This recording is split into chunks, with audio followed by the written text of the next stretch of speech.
ಮನೆಗೆ ಬಂದ್ರಿ, ತಿರ್ಗಾ ನೋಡಿ ಒಂದು 10 ವರ್ಷ ಬಿಟ್ಕೊಂಡು ತಿರ್ಗಾ ಹೇಗೇನು ಬಂದಿರುತ್ತೆ. ಯಾಕಂದ್ರೆ ಈಗ ಅವರು ಎಕೋಸ್ಪ್ರಿನ್ ಅಂತ ಒಂದು ಮಾತ್ರೆ ಕೊಡ್ತಾರೆ. ಆ ಎಕೋಸ್ಪ್ರಿನ್ ಏನು ಮಾಡುತ್ತೆ, ನಿಮಗೆ ರಕ್ತನ ತೆಳು ಮಾಡುತ್ತೆ, ಬಟ್ ಕ್ಲಾಟ್ ಹೋಗಲ್ಲ. ಅವ್ರಿಗೂ ಗೊತ್ತದು, ಕೇಳಿ ನೋಡಿ ಅವ್ರನ್ನೇ, ಕ್ಲಾಟ್ ಹೋಗಲ್ಲ. ಈಗ ನಮ್ಮಲ್ಲಿ ಹೇಳ್ತಕ್ಕಂಥ ಮದ್ದಿದೆಯಲ್ಲ, ಇದು ಕ್ಲಾಟು ಕರಗುತ್ತೆ, ಹೃದಯದನು ಚೆನ್ನಾಗಿರುತ್ತೆ. ತಾಯಿ ಹೊಟ್ಟೆಲಿದ್ದಾಗ್ಲೇ ಹೃದಯದ ಬಡಿತ ಸ್ಟಾರ್ಟ್ ಆಗುತ್ತೆ. ತಿರ್ಗಾ ನಾವು ಹೊರಗಡೆ ಬಂದು 70 ಇರ್ತೀವೋ 90 ಇರ್ತೀವೋ 100 ವರ್ಷ, ಅಲ್ಲಿ ತನಕನೂ ಹೃದಯ ಬಡ್ಕೊಂತಾನೆ ಇರುತ್ತೆ, ಇಲ್ಲ ಮಿಡಿತಾ ಇರುತ್ತೆ. ಸೊ ಇವಾಗ ಇದ್ರದ್ದು ಕೆಲಸ ಏನಪ್ಪ, ರಕ್ತನ ಮೇಲಿಂದ ಕೆಳಗಡೆ ಒಂದ್ಸರಿ ಪಂಪ್ ಮಾಡಿದಾಗ ಮೇಲಿಂದ ಕೆಳಗಡೆ ಹೋಗೋದು. ಇವಾಗ ಇಲ್ಲಿ ಏನಾಗುತ್ತೆ, ಇಲ್ಲಿ ಕ್ಲಾಟ್ ಆಗಿರುತ್ತೆ.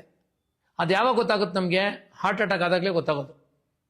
ಅವಾಗ ನಾವು ಆಸ್ಪತ್ರೆಗೆ ಹೋಗ್ತೀವಿ, ಅವ್ರೇನು ಮಾಡ್ತಾರೆ, ಆಂಜಿಯೋಗ್ರಾಮು ಹಾಕಿ ಬ್ಲಾಸ್ಟ್ ಮಾಡಿ ಹೇಗೇನು ಅದಕ್ಕೆ ಒಂದು ಸ್ಟೆಂಟ್ ಮಾಡಿ ಕಳಿಸ್ಬಿಡ್ತಾರೆ.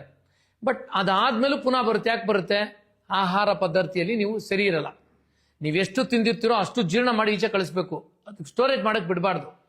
ಸ್ಟೋರೇಜ್ ಮಾಡಿದಾಗಲೇ ಇದೆಲ್ಲ ತೊಂದರೆ ಆಗೋದು. ಅದಕ್ಕೆ ಇದನ್ನೇನಪ್ಪ ಮಾಡಬೇಕು ಅಂದರೆ, ಹೃದಯ ಸಮಸ್ಯೆಗೆ ಒಂದು ಮನೆಮದ್ದು ಹೇಳ್ಕೊಡ್ತೀನಿ. ಆ ಮನೆಮದ್ದು ತಗೊಳ್ಳಿ, ತುಂಬ ಚೆನ್ನಾಗಿರ್ಬೋದು. ಓಕೆನಾ?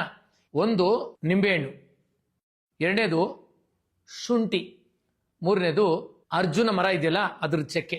ಓಕೆ, ಈಗೇನು ಮಾಡೋಣ ಅಂದರೆ, ಒಂದು ನಿಂಬೆಹಣ್ಣು ತಗೊಳ್ಳಿ, ನಿಂಬೆಹಣ್ಣು ರಸ ಎಲ್ಲ ಹಿಂಡ್ಬಿಟ್ಟು ನೀರಿಗೆ ಹಾಕಿ, 200 ml ನೀರಿಗೆ ಹಾಕಿ. 200 ml ನೀರಿಗೆ ಹಾಕ್ತೀರಾ.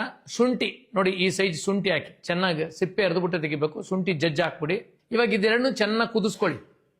ಕುದ್ದು 1 ಲೋಟ ಆಗಬೇಕು, 2 ಲೋಟದಿಂದ 1 ಲೋಟ ಆಗಬೇಕು. ಆಮೇಲೆ ಇಳಿಸಾದ್ಮೇಲೆ ಅದ್ರ ಜೊತೆಗೆ ಅರ್ಜುನ ಮರದ ಚಕ್ಕೆ ಪೌಡ್ರನ್ನ ಅದ್ರಲ್ಲಿ ಹಾಕಿ ಚೆನ್ನಾಗಿ ಕಲಸಿ.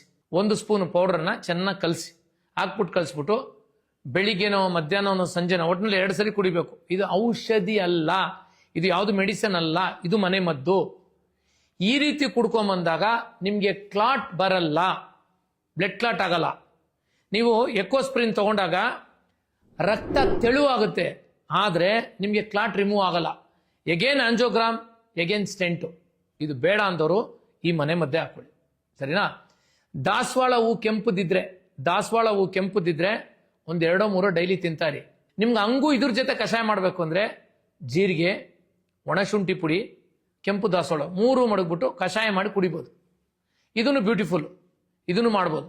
ಈ ಅಕಸ್ಮಾತು ನಿಮಗೆ ಸಿಕ್ಕಲಿಲ್ಲ, ಸರ್ ಇದೆಲ್ಲ ನಮಗೆ ಮಾಡೋಕ್ಕಾಗಲ್ಲ ಅಂದರೆ, ನಮ್ಮ ಹತ್ರ ಸೂಪರು ಪ್ರಕೃತಿ ದತ್ತವಾದ ಕಾಡಿನಲ್ಲಿ ಕೆಲವು ಗಿಡಮೂಲಿಕೆಗಳು ತೊಗೊಂಬಂದು ಸಣ್ಣ ಸಣ್ಣ ಕ್ಯಾಪ್ಸಲ್ ಮಾಡಿರ್ತೀವಿ.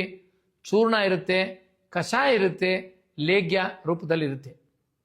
ಇದನ್ನೆಲ್ಲ ತಗೊಂಡಾಗ ಆ ಕ್ಲಾಟ್ನ ರಿಮೂವ್ ಮಾಡ್ಬೋದು ನೀವು. ಇನ್ನೊಂದು, ಈಗ ಹೊಸದಾಗಿ ನಮ್ಮದೊಂದು ಪ್ರಾಡಕ್ಟ್ ಬಂದಿದೆ. ನೀವು ಕ್ರಿಲ್ ಆಯಿಲ್ ಅಂತ ಹೊಡೀರಿ, ಕ್ರಿಲ್ ಆಯಿಲ್ ಅಂತ ನೆಟ್ಟಲ್ಲಿ ಹೊಡೆದ್ರೆ ಸಿಗುತ್ತೆ. ಏನಪ್ಪ ಅಂದರೆ, ಕ್ರಿಲ್ ಅನ್ನೋದು ಒಂದು ಮೀನಿದು. ಈಗ ಉದಾಹರಣೆಗೆ ನಾನ್ ವೆಜ್ ಅವ್ರಿಗೆ, ವೆಜ್ ಅವ್ರಿಗೆ ಡಿಫ್ರೆಂಟ್ ಇರುತ್ತೆ. ಈ ನಾನ್ ವೆಜ್ ಅವ್ರು ಏನು ಮಾಡ್ತಾರೆ, ಈ ಥರ ಮೀನುದು ಇದೆಲ್ಲ ತಿನ್ಬೋದು, ಆದರೆ ವೆಜ್ ಅವ್ರು ತಿನ್ನೋಕ್ಕಾಗತ್ತಾ? ಈ ವೆಜ್ ಇರೋರಿಗೆ ಅಕ್ರೋಟು ಮತ್ತು ಅಕ್ಸೆ ಬೀಜ. ಬಟ್ ಅದೇ ನಾನ್ ವೆಜ್ ಅವ್ರಿಗೆ ಇದು ಮೀನಿನ ಎಣ್ಣೆ ಇದೆಯಲ್ಲ ಅದು ಕೊಡ್ತಾರೆ. ಬಟ್ ನಾನು ಹೇಳೋ ಜನರಲ್ ಮೀನಿನ ಎಣ್ಣೆ ತೊಗೊಂಡಾಗ ನಿಮಗೆ ಯೆಲ್ಲೋ ಕಲರ್ ಬರುತ್ತೆ, ಒಂಥರ ಯೆಲ್ಲೋ ಕಲರ್ ಇರುತ್ತೆ. ಬಟ್ ಕ್ರಿಲ್ ಆಯಿಲ್ ಇದೆಯಲ್ಲ, ಕ್ರಿಲ್ ಫಿಶು, ಅದ್ರದ್ದು ರೆಡ್ ಕಲರ್ ಬರುತ್ತೆ. ಎಷ್ಟು ಪವರ್ಫುಲ್ ಅದು ಅಂದರೆ, ಈ ಕ್ರಿಲ್ ಆಯಿಲ್ ಅಂತ ಹೇಳಿದೆ ಅಲ್ವಾ, ಈ ಕ್ರಿಲ್ ಆಯಿಲ್ ಎಲ್ಲಪ್ಪ ಸಿಗುತ್ತೆ? ಅಟ್ಲಾಂಟಿಕಾ ಓಷನಲ್ಲಿ ಸಿಗುತ್ತೆ. ಆ ಓಷನಲ್ಲಿ ಮಧ್ಯಭಾಗದಲ್ಲಿ ಯಾವುದೋ ಒಂದು ನಮಗೆ ಸಂಬಂಧಪಟ್ಟದ ಒಂದು ಕಂಪನಿ ಈ ಆಯಿಲನ್ನು ತೆಗೆದು ಕ್ಯಾಪ್ಸಲ್ ಮುಖಾಂತರ ಕೊಡ್ತಾರೆ. ಇದು ನಮ್ಮ ಬಳಿ ಇದೆ. ಇದನ್ನ ತಗೊಂಡಾಗ ನಿಮಗೆ ಬ್ಲಡ್ ಕ್ಲಾಟ್ ಇದೆಯಲ್ಲ ಅದು ಹೋಗ್ಬಿಡುತ್ತೆ. ಈಗ ಎಕೋಸ್ಪ್ರಿನ್ ತಗೊಂಡು ತೆಳುವಾಗುತ್ತೆ ರಕ್ತ, ಓಕೆ. ಈಗ ಕರಗಬೇಕಲ್ಲ, ಇದನ್ನ ತಗೊಳ್ಳಿ. ಇದು ನಮ್ಮದು ಸೂಪರ್ ಕಂಪ್ನಿ, ಸ್ಟ್ಯಾಂಡರ್ಡ್ ಅಂದರೆ ನಮ್ಮದೇ ನೈಸರ್ಗಿಕವಾದದ್ದು ಇದು. ಇದ್ರ ಜೊತೆಗೆ ಹೃದಯಕ್ಕೆ ಸಂಬಂಧಪಟ್ಟತಕ್ಕಂಥ ಕೆಲವು ಗಿಡಮೂಲಿಕೆಗಳ ಭಸ್ಮಗಳು ನಾವು ಕೊಡ್ತೀವಿ. ಅವಾಗಲೇ ಹೇಳಿದ್ದೆಲ್ಲ ಮನೆ ಮದ್ದು. ಈಗ ನಮ್ಮಲ್ಲಿ ಸಿಗ್ತಕ್ಕಂಥದ್ದು ಇದು. ಅದ್ರ ಜೊತೆ ಈ ರಕ್ತ ಬಂದು ಅಂಟಬಾರ್ದಲ್ವಾ, ಎಲ್ಲ ಕಡೆ ಫ್ಲೋ ಆಗಬೇಕಲ್ಲ, ಇದಕ್ಕೇನು ಬೇಕು? ಕ್ಯಾಲ್ಸಿಯಂ ಬೇಕೇ ಬೇಕು. ಕ್ಯಾಲ್ಸಿಯಂ ಇದ್ರೇ ಬ್ಲಡ್ ಫ್ಲೋ ಚೆನ್ನಾಗಾಗೋದು. ಕ್ಯಾಲ್ಸಿಯಂ ಸೇರಿಸ್ಕೊಬೇಕು. ಇದು 3 ನಮ್ಮ ಬಳಿ ಇದೆ. ಇದು 3 ಬೇಕಾದವರು ಕೆಳಗಡೆ ಒಂದು ನಂಬರ್ ಬರ್ತಾ ಇದೆ ನೋಡಿ, ಇಲ್ಲಿ ಕಾಲ್ ಮಾಡಿ ಅಥವಾ ವಾಟ್ಸಪ್ ಮಾಡಿ. ನಿಮಗೆ ನಾವು ಕಳಿಸ್ಕೊಡ್ತೀವಿ. ಮನೆ ಮದ್ದು ಹೇಳ್ತಾ ಇರ್ಬೇಕಾದ್ರೆ ದಯವಿಟ್ಟು ನೀವು ಗಮನವಿಟ್ಟು ಕೇಳಬೇಕು, ನೋಡಬೇಕು, ಆಗಲೇ ನಿಮ್ಗೆ ಅರ್ಥ ಆಗೋದು. ಒಂದು ಸ್ವಲ್ಪ ನೋಡಿರ್ತೀರಾ, ಟಕ್ಕಂತ ಫೋನ್ ಎತ್ಬಿಡ್ತೀರಾ, ಓ ಹೇಳಿ ಸರ್ ಅಂತ. ಫುಲ್ ನೋಡಿದಾಗ 100% ನಿಮಗೂ ಅರ್ಥ ಆಗುತ್ತೆ. ನೀವು ಲೈಕ್ ಮಾಡಿದಾಗ 10 ಜನಕ್ಕೆ ಹೋಗುತ್ತೆ. ನೀವು ಶೇರ್ ಮಾಡಾದ್ಮೇಲೆ ಏನು ಮಾಡಬೇಕು, 10 ಜನಕ್ಕೆ ತಿಳಿಸ್ಕೊಡ್ಬೇಕು. ಯಾಕೆ ಮನೆ ಮದ್ದಿದು. ಎಷ್ಟೋ ಜನ ಹೃದಯದ ತೊಂದರೆಯಿಂದ ಪಾಪ ಹಸು ನಿಗ್ತಾರಲ್ವಾ, ಅಂಥವ್ರನ್ನ ಕಾಪಾಡಬೇಕು ಅಂದ್ರೆ ಗೊತ್ತಿದ್ರೆ ಅಕ್ಕಪಕ್ಕದಲ್ಲಿ ಇರ್ತಕ್ಕಂಥ ಆಸ್ಪತ್ರೆಗೆ ಕರ್ಕೊಂಡೋಗಿ ಎಮರ್ಜೆನ್ಸಿ. ಈ ಮನೆ ಮದ್ದು ಸಿಕ್ಲಿಲ್ಲ, ಎಮರ್ಜೆನ್ಸಿ ಒಂದು ಮೆಡಿಸನ್ ಈ ಹೃದಯಕ್ಕೆ ಸಂಬಂಧಪಟ್ಟಿದ್ದು, ಸ್ಟ್ರೋಕ್ ಈ ಹೃದಯದಿಂದ ಏನೋ ಆಗ್ಬಿಡ್ತು ಅಂದಾಗ ಶುಂಠಿ, ಬೆಳ್ಳುಳ್ಳಿ, ಮೆಣಸು ಇದನ್ನೆಲ್ಲ ಜಜ್ಬಿಟ್ಟು ನಾಲ್ಗೆ ಕೆಳಗಡೆ ಮಡಗ್ಬಿಡಿ.